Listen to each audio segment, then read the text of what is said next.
How about now? Can we hear me now? Yeah? Okay, great. All right, you should be able to hear me now. I apologize about that, guys. What I was saying was, hope you've had a wonderful day. Thanks so much for coming in and hanging out with us. Welcome to another episode of Honest Concepts Podcast.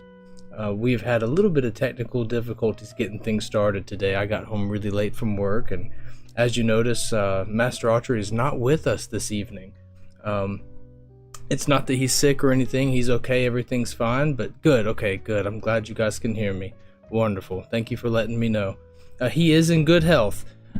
He just wasn't able to do tonight's show. So we had a little bit of issues getting some things started here. I've pressed some wrong buttons. I didn't have my microphone set up. I've started the stream and ended the stream. The face your face when you realized was so funny. Yeah, I'm glad you guys thought that was funny. It's, the things you do when you go live, you have issues and things go unexpectedly, and that's kind of the beauty of it all. That's what makes it so authentic about things, and I think that's one of my favorite parts about doing this show with Master Autry, is just how authentic things can be here. It's just very real. So normally the way that we do things is Master Autry and I get on here and we have a good time. He starts off with a subject one week, we talk about it. The next week I come up with a subject and we talk about it. Well, last week was my turn, and this week he's not able to make it, so I had to come up with something fresh and on the fly here. Tonight's topic, we're going to be talking about why. What's the point? That's tonight's episode and what it is entitled. I thought hard about this. It's not easy coming on here and doing a whole half hour just kind of yapping on your own and talking by yourself. It certainly isn't easy at all. So I wanted to talk about something that was very important to me, something I could relate to, something that is personal in my life, something that makes sense. The year is 2015. I am 18 years old. I am a senior in high school. I am recently testing for my brown belt in ASOC Jiu-Jitsu. Life is looking good. I have a promising career set up ahead of me as a stalker at a grocery store, putting up groceries on the shelf. And I'll tell you what, I was really good at that job. You open up a box, take stuff out, put it on a shelf. Buddy, I tell you, I was doing that just fine. Thank you, Pool Mike. I appreciate that, sir. I hope you're doing well today. And I enjoyed my job. Really, I did. Especially the first 2 years I worked there. I had a really, really cool boss. Very nice guy who was understanding. And another good part about that job was that I was working around food all the time. Food is I'm from the South, okay? So food is one of our love languages down here. We speak fluent food. They say that a way to a man's heart is through his stomach, and I can relate, and certainly that way. Good evening, Master Autry. Thank you, sir. Hope you're doing well. We all hear these things in life growing up about being healthy. You only get one body, might as well treat it nicely. Some people might call the body the temple. And when you work around food all the time, you think about that often. You often have these choices in front of you, whether it's fried food or a sweet dessert or a salad or anything that you can imagine, canned foods, whatever. We did it all in the grocery store. Well, one day I'm at school and I get a phone call. I used to work on a lot of cars while I was in school. I went to a vocational high school, and while I was there, I learned how to paint cars. I learned how to weld, learned a lot of really cool skills there, really some trades in that high school. And so I'm working in a big, kind of like a body shop, if you can imagine that. Concrete floors, bays, all these cars are coming in and out, frame machines, and sparks flying all over the place. It was really a lot like working a job while you're in high school. And so I could take phone calls and step outside or step into a booth that nobody was using. I could answer my phone. The phone call was from my father. He was very, very sick. He was in the hospital. We were really worried about him. He was in there for quite a few weeks. And the time came where it was time for him to get out of the hospital. And a little backstory about my dad: he was a tour bus driver for, 20 years, maybe, give or take, maybe more, maybe a little bit less than that. About 20 years he was a tour bus driver. So My dad was good at driving. He's drove many, many millions and millions of miles. But they amputated his foot. He is a diabetic and was in really bad shape. And you all drive here. You probably know you need your feet to do that.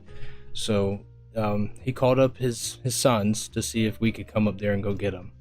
So my brother and I, it's your dad. Of course you're gonna go get him. So I took a week off of work, a week off of martial arts, and a week off of school. My brother did the same thing. He'd already graduated by the time, and he was actually stationed here for the military. He'd already been overseas a little bit and had already come back home, and he was down, I'm pretty sure, in Fort Benning. I'm pretty sure he was in Georgia, whichever fort that is. I think it's Benning.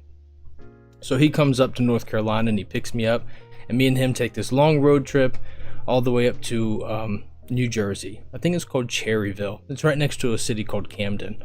Cherryville, I think is what it's called. And we go and we pick up my dad. My dad always just had a great sense of humor. I mean, just one of the funniest guys you'll ever meet in your life.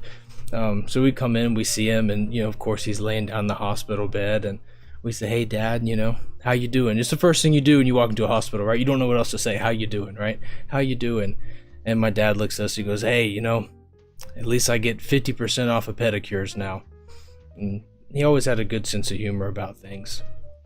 And we pack him up in the car with us, and he's got a wheelchair and all that, and we make the drive from Cherryville, I think is what it's called, New Jersey, all the way down to Hartsville, South Carolina, with him in the car with us. And we get into his house, and my dad had one of those 2-story houses and a staircase, and goes up, gets a little flat platform, changes angles, and goes up. And for the first time in my life, I helped my dad do something. You had to help him walk, had to help him get up a staircase. And this was really weird for us. It's just weird. You don't think about this type of stuff happening. I mean, you hear amputation, you think of Civil War times. You don't think of 2015. We helped him up the stairs, and at the very top of the stairs, he actually lost his balance, and we couldn't catch him in time, and he goes down. He didn't fall down hard, but he fell down. And I actually saw my dad start to cry a little bit. He didn't bawl. He kept his composure real quick. He brought it back up. But I saw him start to cry a little bit. And his eyes were watering up. And even though I was a young man, I was 18 at the time, I was hip enough to see in his eyes what was really happening. There was this certain level of pain, shame, and embarrassment, all kind of culminating together, that the same boys that he used to have sit on his lap Christmas morning were the same boys that he now needed to hold their hand in order for him to walk. And I think that was a surreal experience for him. It certainly was for me. The reason why I tell that story is because when I saw the face that my dad made when he fell down, I promised to myself right then and there I would never, ever have diabetes. It's something I think about, honestly, on the daily. It means a lot to me. And I know for a fact I'll never have that problem. The reason being is because I had such a moment there. That face that my father made taught me so much in one moment. That pain that I saw in his eyes is something that I never want to experience. And it created something in my heart that I call the why. Ta-da! See, full circle, here we go. The name of the show is called Why? What's the Point? People always pick up new tasks in their life, things that they want to do. And you guys know what this show is about. It's our walk through martial arts, but more importantly, our walk through life. And I've heard a lot of people in my life say, I'm going to start martial arts, or I'm going to get a black belt. And you guys have heard it too. I'm going to go to the gym. I'm going to fix my diet. I'm going to take up pottery classes, or whatever it is. And you've heard Master Archer say it on here before, that the ones that come into the school and say, I'm going to be your best student, I'm going to get a black belt, I'm going to be the greatest martial artist you've ever taught, I'm just going to do such a good job, they're usually gone within a few months. They don't stick around. Now I'm going to use a small example here. We'll just call somebody named Billy. I don't know. Let's just call him Billy if that's cool. let's say little Billy is living his life, and on his way home from school one day, Billy gets attacked. He gets hurt. And, if you guys have ever seen anything like that, if you know anything like that, it's a painful experience, a traumatic experience for Billy that he's going through. And Billy says to himself, I'm going to go train martial arts. Well, Billy comes into the school, and Billy is paying more attention in class than any of the other students. He's determined to get these techniques right. And someone asks Billy, why? What's the point? And Billy responds with, never again. Never again will that happen to me. I've found in my life, success comes with reason, regardless of what you're doing. Whether that's going to the gym, or you want to be a good cook or a good dad, or whatever it is out there that you're interested in doing, success comes with a reason. It has a point to it. It has a why. And the why has to be deep. The why has to have purpose behind it. I was talking about working in that grocery store earlier, and I mentioned the manager I had at the time. Really cool guy. I really enjoyed him. A lot of times I would actually leave martial arts class. I was maybe 16, 17 at the time. I would leave martial arts class and I would go back to that grocery store, and I would sit in the back office and I'd hang out with that boss. One of the reasons why is because he always treated me like as if I was an adult. He never treated me like I was a 16-year-old kid or a 17-year-old kid. He always talked to me like as if my opinion mattered, like as if I actually was allowed to sit at the big boy table with the adults. And I respected him for that. Matter of fact, his daughter was my very first student I ever had in martial arts. That's pretty cool. That's pretty cool, actually. But the reason I say that is because I was a young guy looking for role models in my life, looking for some type of mentorship somewhere out there. And when you're young, there's a new militia ready to sign you up for some cause. Everywhere you turn around, there's always something new, whether it's just an environmentalist thing or whatever. There's always somebody trying to sign you up for a cause. And if you notice, the ones who sign up for the cause, who really actually lived it out, they always have a big why behind it. It's always because they believe in it. And when I started in Master Archery school, Master Archer became my mentor. And the reason being is because I heard him say a rule one day. He said the number one most important thing in martial arts, number one of all things, is to be a good person. And at 15, 16 years old, I thought to myself, hey, that's pretty slick there. That's a good PR slogan. That's a great marketing tool there. Nice. And as I got older, and here we are now 12 years later, I know now without a shadow of a doubt that wasn't a PR, that wasn't marketing. He really meant that. That man really meant that. And he still does. And over the years, when I got to know him better, and I've realized that was the truth, he really believes that. The most important thing is to be a good person, and he lives that out, being a good person. That stuff started to really flow into my heart and into my life. I had a good mentor to show me things from right from wrong, what to do and how to live. And so my why for why I trained martial arts started to change. In the beginning, when I started martial arts, my why was, I just wanted to fight. I just wanted to punch and kick stuff. Then my why was because, hey, I want to go to this place where I feel good. I go to this location, this dojo, and I get to hang out with people that treat me nicely. They instill me with confidence. They say good things to me. They encourage me to do the right thing. I like that. That's a good feeling. I'm going to go there and get me some more, And then it changed again. My why changed to, I want to do the same thing. I want to do the same exact thing for other people that are out there. Whether it's a young adult who is just now getting their footing in life and trying something new, going out into a scary world full of things that they don't understand, giving them a place where they can have some footing, some solid foundation, positive reinforcement and encouragement. A place where they can look at it and say, I can go here. the same way I did when I was a young adult. To me, that's a pretty big why. It's a much bigger why than what it could be. And so as we approach onto the 8 o'clock hour, I want to leave this with a statement that whatever it is in life that you're trying to do, make sure your why really matters. Make sure it is deep enough to continue the course. I was listening to a podcast one day, this was many years ago, and there was a man on there who was giving all sorts of advice to young men. And he was a very wealthy guy. He was a good looking guy, and he obviously had the credentials to speak upon what he was speaking about. He was telling men how to get good jobs and, that type of, not get rich quick, but kind of successful, almost multi-level marketing type of atmosphere to it. He was a cool guy though. He's passed away now. And he used to take callers on his show. The man called in one day and he said, I want to get like how you are. I want to be successful. I want to get in the gym. I want to have a good physique. I want to look good. I want to have a job where I can make lots of money, and I want to have a close-knit quarters of people that I can network with in my life. I want to be successful like you are.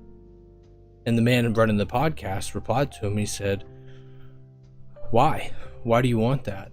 And the man replied with something, honestly, I couldn't even believe when I heard it. He said, well, because that's what the girls like, I just was like, okay, wow, that's all right.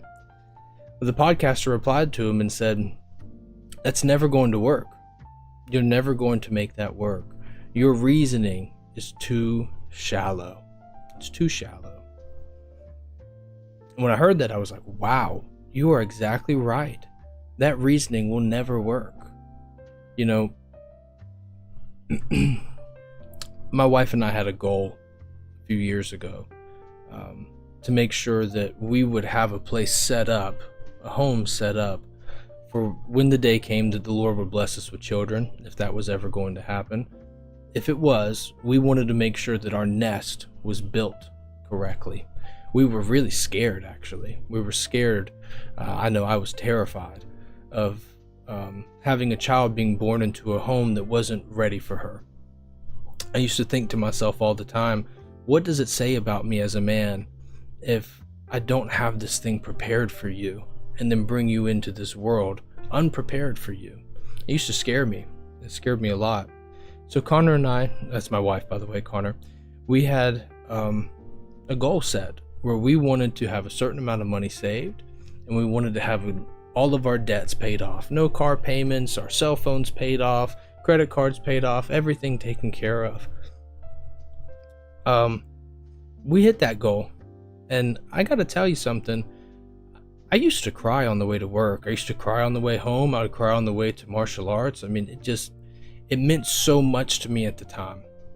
And that why was just so deep. It was so impactful at the time. It meant the world to me. And I truly believe that that's how we got it done. It was in a matter of 3 years or so, tens of thousands of dollars of debt was paid off. And we worked our fingers to the bone.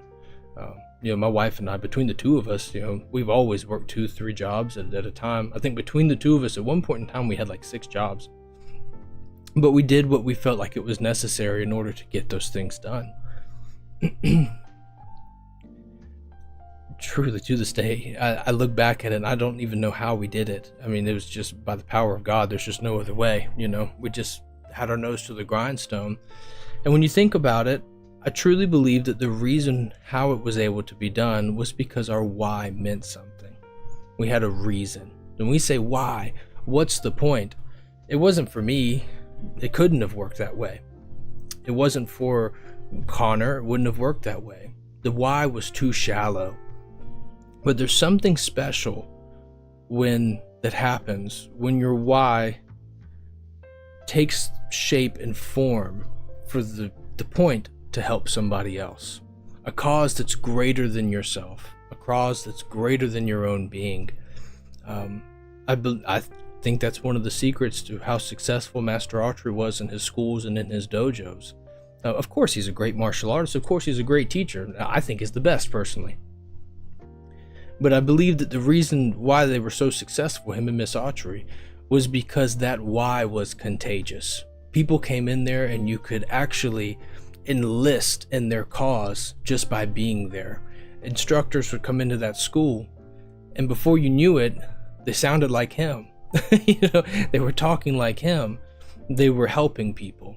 They were doing everything in their power to enforce the why that Master Autry had. And his why was exactly what we talked about earlier, that to be a good person. And he really truly meant it. And it's very, very much something special. I'll leave off on one more story before we get out of here. I sat at a coffee shop one day with Master Autry. I think we were at a Dunkin' Donuts, actually. I can't remember.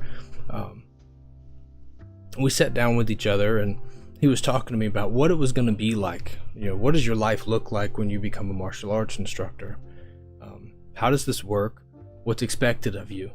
And as he was talking about it, we were starting to come to a point where, we were about to get up and walk away and go our separate ways for the day. And I said, Master Autry, I just want to make you proud, sir. I want to make you proud. And he stopped. I mean, we were getting up to leave. He stopped and he said, put his hand out just like this. And he said, don't do it for me. It'll never work. Do it for yourself. And I was just like, wow, wow. Nobody in my life had ever told me that before, Remember, I, in the beginning, said when you're a young man, there's always a cause for you to sign up for. There's always a new hill to die on. And when I was young, I was looking for a mentor. I was looking for someone to help me out and to guide me. I was always seeking the approval of others, especially older men in my life, looking for someone to nestle my way up under their wing. Never in my life did I ever think a man would look at me and say, do it for yourself. And that changed everything. Never had I felt like I actually was able to do something like that, as if I had some type of power or strength to do something simply because it was the right thing for me. And that was my why for a while. It was no longer for the approval of Master Autry, even though that still greatly matters to me at high value. It's a very high value. But it was also because I want to know, can I do this? Can I really do this? Can I go out into the world and leave some type of imprint, the same one that changed my life around? Is it possible that I could do such a thing? And it was that day and that table that Master Autry gave me the confidence that said, you know what, I think I can do this. And I'm doing it because I believe it's the right thing to do. And whenever your why has some type of moral high ground to stand upon, it's a pretty strong why, I think. Pretty strong reason. So before we get into looking into some of the chat and replying to you guys, I would end this little podcast session by asking you, whatever it is that you're doing in life, you're being a father, if you're being a grandfather, a chemist, a NASA engineer, a martial artist, a mother, my question to you is why? What's the point? And I hope that means something to you. I hope that whatever it is you're aiming for, your why is strong enough, deep enough, in order for you to fulfill that cause. Thank you, guys. All right, let's take a look at this chat and see what you guys are talking about. Let's see. Mr. Pool Mike says, some people see things as they are and say, why?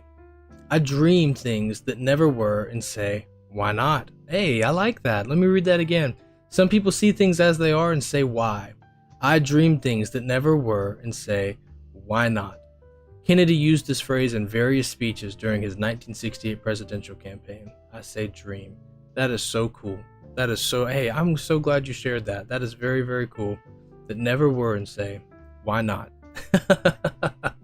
That's actually pretty powerful. I like that.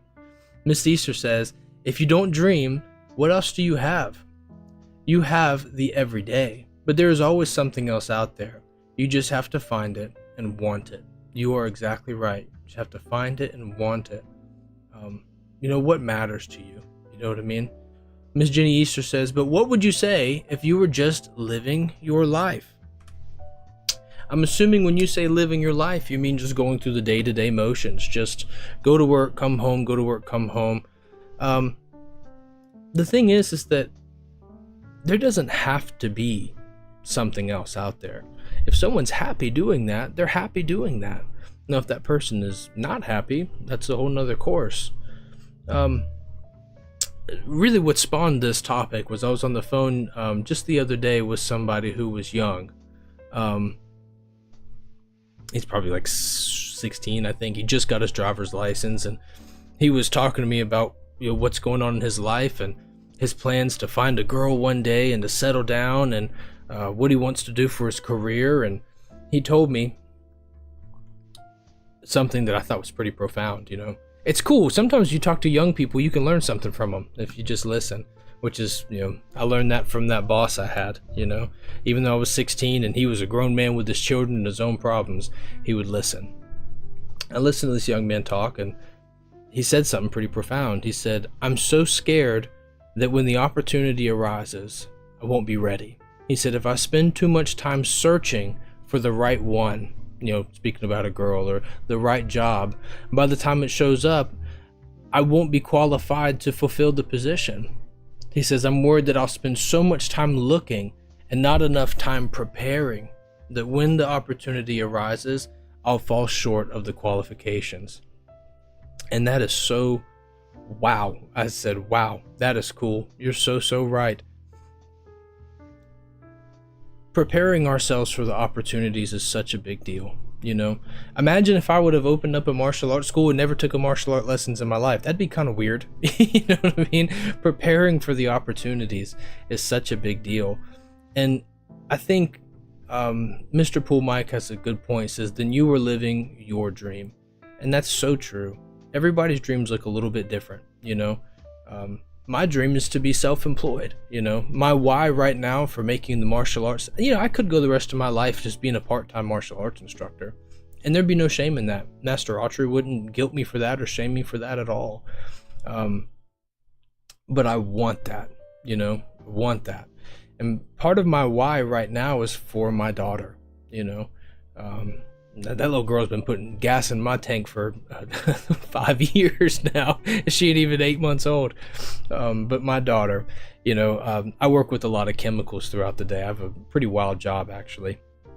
And, you know, when I come home from work, I have to change all my clothes and wash my face and wash my hands and wash my arms. And then I can pick her up and hold her and love on her. And if I don't, I made a mistake one day of not doing that, and she broke out in a little rash on her face. And so my why is, you know, I don't really have a whole lot of skills in life, you know. I put all of my eggs in the martial art basket. You know, I'm one of those, the man that never had a plan B, you know, as I truly believed it.